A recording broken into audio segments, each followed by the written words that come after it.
का अभिनंदन करेंगे।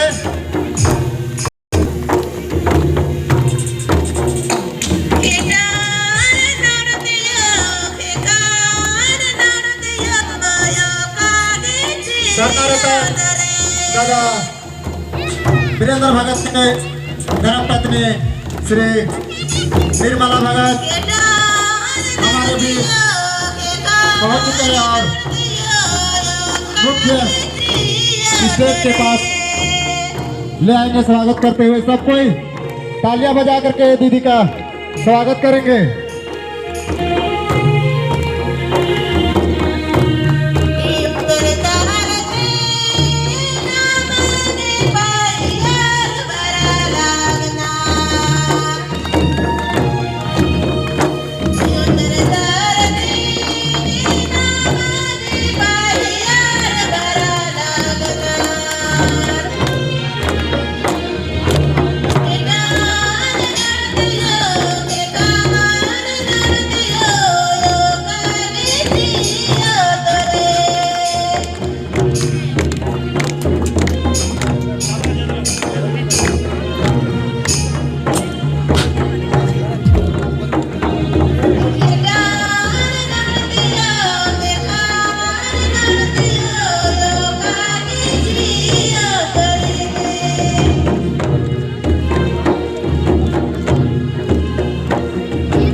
चेयर और ले आए, स्टेज पर चेयर और ले आए पीछे से।